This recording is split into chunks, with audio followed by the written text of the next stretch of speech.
¿Cómo están? Los saludamos, les damos la bienvenida a esta entrevista de TV Senado. En esta ocasión estamos junto a la doctora Claudia Cortés, ella es vicepresidenta de la Sociedad Chilena de Infectología. ¿Cómo está, doctora? Hola, muy bien, muy buenas tardes. Doctora, bueno, primero consultarle respecto a qué etapas nos encontramos de la pandemia. Seguramente hay diferencias respecto de lo que ocurrió en la región metropolitana, respecto de las regiones, pero se hablan de cifras que van mejorando. Algunos creen que tal vez ya pasó lo peor, pero en regiones no hemos visto un escenario aún como el que ocurrió en la región metropolitana, salvo algunas excepciones como Calama, ¿no es cierto? Y esperamos que, por cierto, no se vayan a producir. Pero ¿en qué etapa nos encontramos? ¿Qué tan responsable o irresponsable es comenzar a hablar en este momento a lo mejor de desconfinamientos, de baja en las medidas de resguardo en ciertas zonas del país? Estamos en una etapa todavía incierta. Es cierto que en la región metropolitana, que es la con mayor población del país, los casos en los últimos 7, 9 días han ido disminuyendo el número de casos, pero también, ojo, que ha seguido disminuyendo el número de test realizados.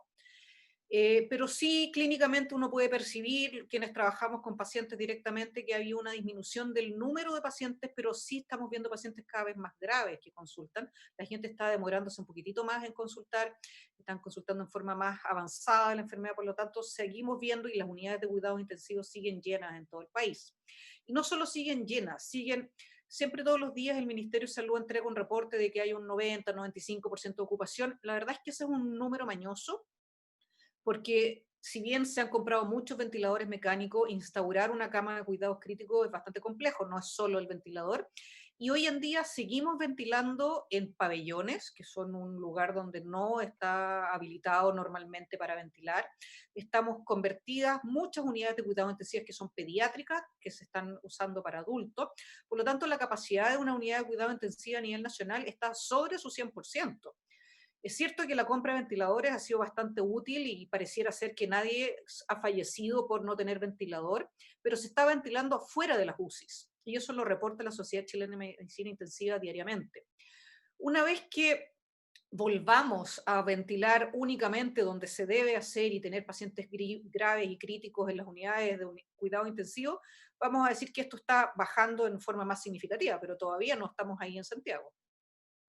Además que, no sé cómo lo ven ustedes, pero desde el punto de vista de las otras enfermedades o respiratorias o que pudieran provocar a lo mejor una infección no como al nivel del COVID, pero igual estamos en una etapa que es compleja por el nivel de ventilación, porque es invierno, porque pueden haber otros virus circulando. Efectivamente, aquí hay que ver el COVID desde varios puntos de vista. Uno es la demanda hospitalaria, la demanda sanitaria, que es gigantesca. En este momento prácticamente casi el 100% de la actividad sanitaria del país tiene que ver con el coronavirus. Por lo tanto, se están dejando de hacer otras atenciones sanitarias que son súper relevantes y los pacientes están consultando muy tardíamente. Por lo tanto, vemos infartos que llegan más avanzados, accidentes vasculares cerebrales que llegan con etapas más avanzadas. Y también vemos, que es algo que tú me preguntabas en un comienzo, cuando preparábamos esta entrevista, en que el COVID no es solo la neumonía, que es lo más frecuente por lejos, pero estamos viendo reportes de niños que inicialmente se creía que eran bastante, que pasaban esta enfermedad casi sin síntomas, en que sí estamos viendo un síndrome inflamatorio sistémico que les da a los niños en forma tardía. Eso también lo vemos en adultos jóvenes, no solo en niños, y vemos que hay otras complicaciones del virus que no solo son la neumonía propiamente tal. Vemos más casos de tromboembolismo pulmonar, más casos de infarto, se están describiendo más casos de accidentes vasculares cerebrales. Este es un virus nuevo, existe en el mundo de hecho se describió el 7 de enero de este año cuando ya se pudo identificar. Por lo tanto, todas las complicaciones a largo plazo no las conocemos. No sabemos cuánto daño pulmonar va a quedar en los pacientes que tienen coronavirus y que hacen una neumonía grave. No sabemos cuánto tiempo tienen más riesgo de trombosis, que es algo que estamos viendo de forma bien importante en las unidades de cuidado intensivo. Así que, ¿en qué etapa estamos a nivel epidemiológico? Varía un poco de región en región. Hay lugares donde ya lo tienen bastante más controlado, pero que no hay que desatenderse. Hay lugares que están en alza, como es Antofagasta, Calama, que la situación es bastante dramática. Ellos tienen, porque en Santiago la situación también es muy dramática, pero aquí hay mucho más acceso a atención de salud. Hay una serie de 6 o 8 hospitales, hay hospitales pediátricos reconvertidos, hay clínicas privadas. En cambio, en Calama hay un hospital y Claro. una clínica privada muy pequeña, por lo tanto, el número de camas disponibles por per cápita de habitantes es muy distinto. ¿A qué obedece, doctora, que se produzcan estas enfermedades como respuesta al COVID, como trombosis? Entiendo que algunas tienen que ver con la coagulación. También está, que usted mencionaba, que es el llamado PIMS, que se ha dado en niños. ¿A qué se debe esa respuesta que genera el organismo ante la presencia del COVID? El problema de la enfermedad COVID-19 que genera este virus, el SARS-CoV-2, no es mayoritariamente el daño directo del virus, sino que es la respuesta inflamatoria que el propio cuerpo para defenderse de este virus genera. Y en general, en los sistemas biológicos y fisiológicos, cuando funcionan bien, uno recibe una injuria, un daño por una bacteria, por un virus, por una infección, y el cuerpo, la mayoría de las veces, es capaz de controlarla generando ciertos químicos que se llaman citoquinas que repelen a este microorganismo. El problema con esta infección es que la cantidad de químicos que se producen de estas citoquinas es abismante. Entonces se produce una especie de cascada inflamatoria, una avalancha de inflamación que la provoca el propio cuerpo humano para tratar de defenderse contra este virus, pero se desregula, produce demasiado efecto inflamatorio. Ese mismo efecto inflamatorio es el que genera una neumonía muy severa y el que se ha visto que estamos viendo que genera daños en otros tejidos. Produce más riesgo de coagulación, que existe lo que se llama la cascada de coagulación, que se gatilla en situaciones de infecciones importantes. Estamos viendo estos pequeños microcoágulos, microtrombos que tapan el pulmón, que tapan el cerebro, que pueden causar infarto. Entonces, en el fondo, el proceso es el mismo, se inflama distintos órganos en respuesta a todos estos químicos o citoquinas que ha liberado el cuerpo humano. La doctora entregándonos algunos antecedentes de cómo están funcionando las otras enfermedades derivadas del COVID y que además son otro argumento para las personas que a lo mejor no se han cuidado del todo para que efectivamente lo hagan, dado que la posibilidad de contagio puede generar también otras enfermedades asociadas al COVID. La doctora Claudia Cortés, vicepresidenta de la Sociedad Chilena de Infectología, a quien también queremos preguntarle, bueno, creo que no se tomó, o ya hay quienes concluyen que directamente no se tomó de muy buena manera la experiencia internacional para cuando llegó la pandemia a nuestro país. Ahora hay que tomar también a lo mejor la experiencia, y no sé cómo están viendo ustedes, la etapa de confinamiento que se ha llevado a cabo en Europa, a propósito de que se ha comenzado a hablar. ¿Cuáles son, desde su punto de vista, los requisitos más relevantes para ir pensando en algunos lugares? Por ejemplo, se habló de Aysén, de la región de los ríos, que ya se han tomado algunas medidas al respecto. El ministro, para poner un poco de calma en esto, ya ha dicho también que Santiago está muy lejos y seguramente hay otras regiones que también están aún muy lejos de entrar en esta etapa, pero ¿qué hay que empezar a mirar? ¿Cuál es la base para pensar en una etapa de bajar, ¿no es cierto?, las medidas de resguardo? A ver, nosotros tenemos la ventaja comparativa que vamos a la cola de este proceso. Vemos lo que pasa en China, vemos lo que pasa en Italia, en España, en Nueva York. Lamentablemente no hemos sacado todo el provecho que tenemos de aquello y nosotros pudimos haber, y como Sociedad Chilena de Infectología, yo también soy académico de la Universidad de Chile, como miembro del cuerpo académico de ahí, también hicimos avisos y llamados al gobierno a que las medidas de cuarentena tendrían que haberse tomado en forma más temprana.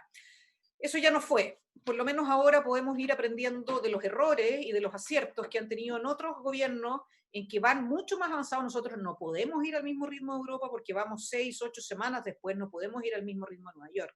Pero sí hemos visto que esto ha sido en forma muy lenta, muy gradual, pero se tienen que cumplir requisitos mínimos. Los requisitos mínimos son que por lo menos el número de casos nuevos vaya disminuyendo durante 2 semanas consecutivas, que la ocupación de las UCIs, que era lo que te explicaba recién, de las UCIs propiamente tales, no de estas UCIs expandidas, sea menos del 85% para que haya un espacio y un colchón de seguridad. También tenemos que tener lo que se llama el R0, que es cuánta gente, si yo tengo coronavirus, a cuántas otras personas puedo contagiar. Ese es un cálculo epidemiológico y ese R0 tiene que estar lo más cercano a 1 o ojalá menos de 1. Y tengo que tener trazabilidad. Y ese es un tema que en Chile no se está abarcando todavía en forma correcta. Trazabilidad significa que desde que yo tengo síntomas y me tomo una PCR y esta sale positiva, a mí me comunican el resultado, idealmente antes de 48 horas, y me llaman a mí, me vigilan o me asesoran para que yo me quede o en mi residencia o en una residencia sanitaria si no tengo las condiciones mínimas, y tienen que hacerme una encuesta que yo tengo que ser capaz de identificar con qué personas he estado en los últimos días y que yo les pueda haber transmitido la enfermedad y aislar a esas personas, testearlas y aislarlas. Y eso estamos muy al debe. Entonces, para ir levantando medidas, tenemos que tener una trazabilidad así, pero no perfecta, no existe la perfección, pero muy bien llevada para poder ir aislando esos casos. Sin trazabilidad es imposible levantar medidas. La trazabilidad que además, bueno, no solo es un tema relevante cuando se habla de levantar medidas, sino que también para evitar el avance de la pandemia. ¿Cree que ha sido la principal debilidad? ¿Dónde apuntaría usted, ya centrándonos en el contexto más actual, de dónde se están viendo los efectos de la cantidad de personas fallecidas, de los contagios que llegamos a tener, que nos pusieron entre los países más afectados a nivel mundial?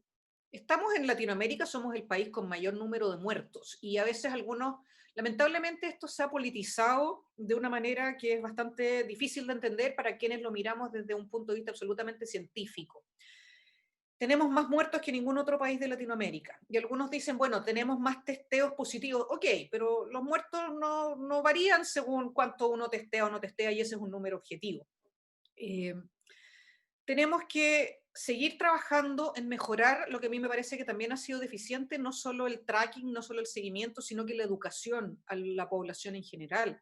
Campañas educativas, porque esto va a ser una nueva forma de adaptarse a una vida un poco diferente y esto va a ser por largo tiempo. Vamos a tener que acostumbrarnos a usar mascarilla en todos los lugares públicos, vamos a tener que acostumbrarnos a tener una distancia de 2 metros, vamos a tener que aprender como país a lavarnos las manos. Chile es uno de los países en estudios previos que no tienen que ver con esta pandemia que menos se lava las manos, algo así de básico. Y esas campañas, a mi parecer, han sido bastante escasas o deficientes. Tenemos muy buenos publicistas, ¿dónde están? Que no están trabajando porque no han sido convocados para enseñarle desde el niño preescolar al adulto mayor en su lenguaje que tiene que adaptar estas medidas, 2 metros de distancia, lavado de manos, estornudar de la manera correcta, aislamiento social, usar las mascarillas. Esto va a ser un proceso muy largo. La vacuna se va a demorar un tiempo largo en llegar a Chile. Chile es un país pequeño, con un poder comprador bastante menor comparativamente con otros países. Hay que literalmente tener vacunas para todo el mundo, 7.000 millones de personas, nosotros somos solo 17 millones de personas, por lo tanto es muy difícil que nosotros los chilenos estemos dentro del primer grupo de vacunados. Entonces hay que pensar el tiempo que demora manufacturar todas esas vacunas. Mientras tanto tenemos que educarnos y es el gobierno en todas sus reparticiones quien tiene que estar preocupado de educarnos de manera correcta. Han habido otras cosas que se han hecho bien, se partió con un único laboratorio que hacía testeo, ahora se está testeando en cerca de 70 laboratorios, eso significa que se han validado laboratorios universitarios, laboratorios privados, ha aumentado la red y eso es una ganancia. Y si uno trata de buscarle el lado positivo, eso es una ganancia, porque esos laboratorios ya se montaron y debieran quedar funcionando. Pero nos falta educar, tenemos que seguir aumentando el testeo, no hay que aflojar en eso, y tenemos que hacer el tracking de los contactos y de los pacientes. Podríamos concluir que esa etapa del comunicar, de educar, también forma parte de las bases que hasta ahora no se han logrado y que podrían hacer que si se relajan las medidas más adelante, esto termine en un verdadero desastre, en un problema O sea, que... si vemos las cifras de Estados Unidos hoy, Estados Unidos tuvo un pic, tuvo una muy discreta descenso y ahora va de nuevo en un pic más alto que el anterior. Su segunda ola es mayor que la primera. Y estamos viendo que hoy día Melbourne, en Australia, fue cerrado por 6 semanas por un brote que tuvieron ahí de 80 casos. Acá tenemos 3.000 casos diarios.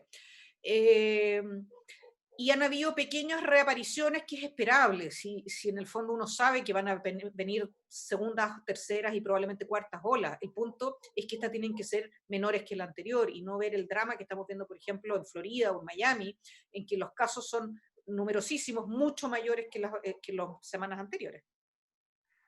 La doctora Claudia Cortés, vicepresidenta de la Sociedad Chilena de Infectología, le agradecemos por haber participado junto a nosotros, por habernos entregado esta información que es válida, que es educativa y que nos entrega también una muestra, una señal de cómo es bueno continuar, de cómo es bueno seguir enfrentando esta pandemia que depende de todos sacar adelante a nuestro país y evitar que lamentablemente sigan ocurriendo muertes y también evitar el contagio, por cierto, que es lo básico, lo fundamental. Doctora, muchas gracias. Por ahora, seguirse lavando las manos, usar mascarilla, mantener 2 metros de distancia y quienes están en cuarentena, que se queden en sus casas. Ese es el mensaje, esperamos todos cumplir con aquello, en eso estamos trabajando, por eso nos quedamos en casa para hacer esta entrevista y le agradecemos también por habernos atendido, doctora. Que esté muy bien, muchas gracias. Ok, hasta luego.